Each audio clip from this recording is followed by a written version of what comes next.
Philadelphia, Columbus, and Cincinnati, that similar circumstances where these large takeovers are happening.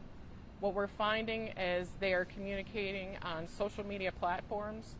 They have, locked sites that we can't access, that they are communicating with each other on which locations to go to. And as they see law enforcement, they're reporting that to each other as well. We take this very serious, and this is more than a traffic issue. This is not just, they impeding the flow of traffic. These are felony crimes. When you gather for these purposes and you're causing this scare to the entire community, these are felony crimes, and we are investigating this, and we are working with our federal, state, and local partners to address this. And just because, there might not have been all of the arrests last night doesn't mean it's over. We will continue to investigate this, and we will work to identify all involved. The vehicles that are involved in this are subject to seizure as part of the activity. And I want to thank all of our partners who came out last night to assist our men and women. And again, I want to thank our officers for the great work they did last night to address this. Chief, do you know how many, you said these folks are coming to our city from other places. Mm-hmm. People here are partaking too, but how many people were coming up from Cincinnati for this? Do you know? So we're still going to work on that information, and not all of it's in vehicle participation. A lot of it's bystanders. So if you see that there's videos that are starting to surface that involve a lot of bystanders, people who are just out there filming it, partaking in that way is still a crime. Just actively blocking a intersection with your person is also a crime. You don't have to be in the vehicle to be a part of this. So, anyone who partook in this activity is subject to criminal charges. Were any arrests made?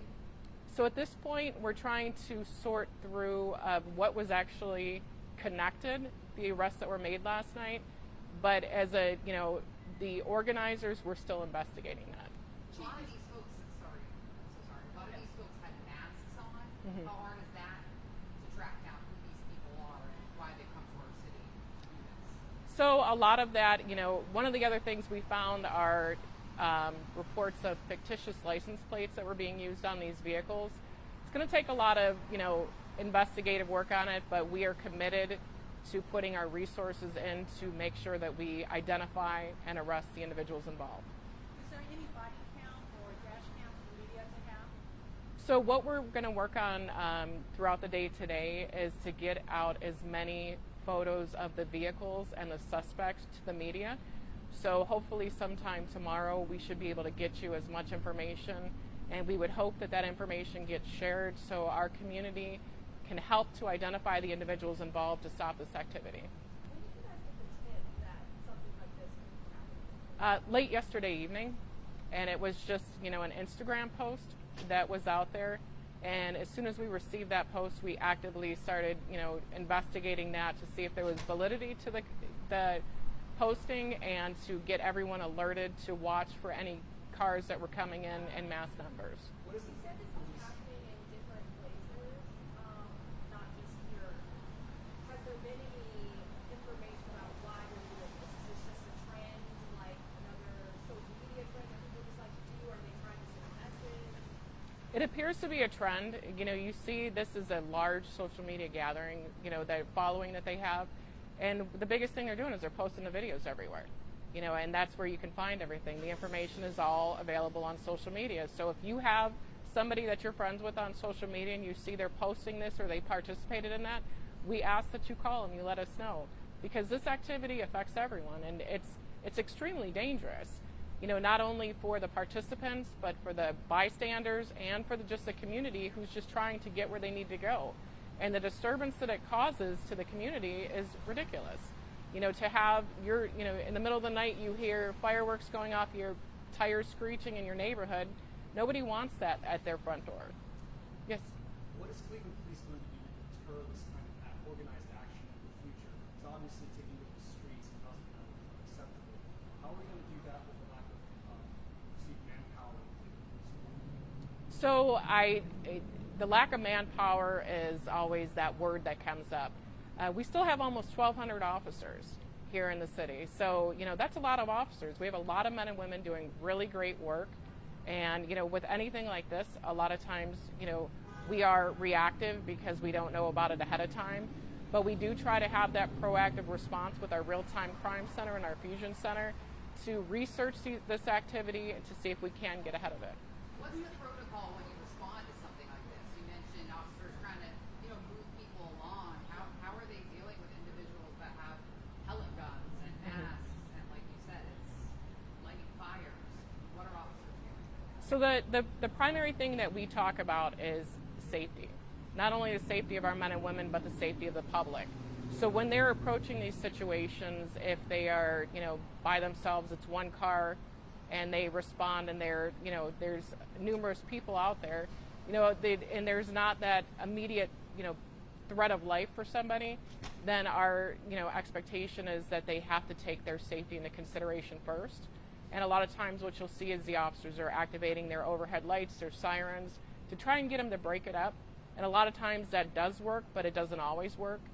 And it's a lot about manpower, making sure that they have the backup they need, that, they're waiting for someone to come out there, the assistance. And that's what helped last night, is the manpower. Our districts, all 5 districts, worked together. We had, they assisted each other throughout the evening to make sure that they had enough backup and that nobody was out there, on their own dealing with the situation. We heard from as far as Strongsville, may have been called on to help with officers. Can you expand on that? So when we had the freeway, with the big thing with the freeway, when they are blocking a freeway, it's about, the people who are trapped, making sure that, they are able to get out of there. So we do call for assistance, and like I said, I thank our partner agencies who came here. And sometimes it's a precautionary measure because, the more police, the better. And we always, are open for any assistance from our partner agencies. I don't know if you guys noticed yesterday on Lakeside. There was a small convoy, at least 30 motorcycles, dirt bikes, cars. I'm assuming this is all part of that because they went down to Route 2 area. Besides 911, is there a totally, maybe another number people can call? Because obviously 911 is a bunch of calls, but something like that, just the precursor, anything that happened that the police had to do yesterday. Are you guys thinking about another number or something like that? So I'm not familiar with the incident you're talking about, but I can tell you it's always, you can call 911, you can call our non-emergency number at 621-1234. You can call one of the police districts if it's something that you know about is coming. You can call any of the police districts and let them know as well. Just any information that anyone has, or anyone, if you have information about something that may be coming as well. What's your message to those people? People came from Cincinnati. We're about to have playoff baseball. We love a vibrant downtown. What's the message? We at the Cleveland Division of Police are committed to making arrests for the incidents that happened last night, and anyone considering to come here for that type of activity. It is not acceptable in the city of Cleveland. It's not acceptable anywhere. This is dangerous, and this is, you may see this as a fun activity, but someone will get hurt if this continues. And you have to take these, vehicles, they're thousands of pounds, that could potentially kill themselves or somebody else. We take this very serious, and, we are committed to investigating and making arrests with this. Sounds like One last question. Okay, then we go. sounds like they're a pretty advanced system. The online walkout groups, they're organizing this. They're using fictitious license plates. What's the plan to get a handle on this?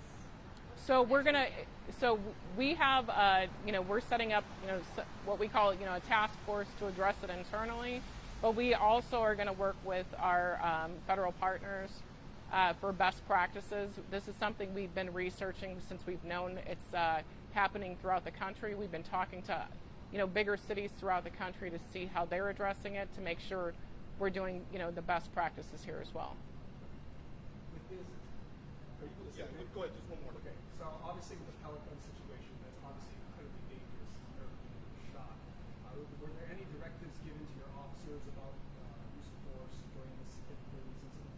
I can tell you that for the incident last night, these incidents happen. We weren't given directives of what not to do in these situations.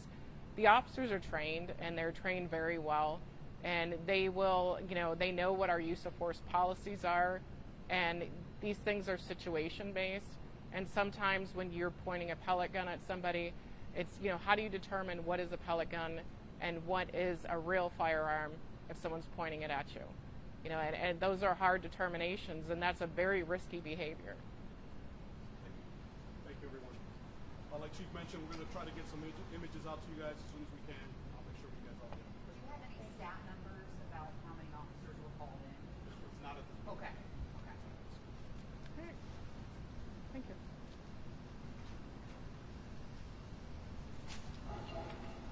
That one's yours.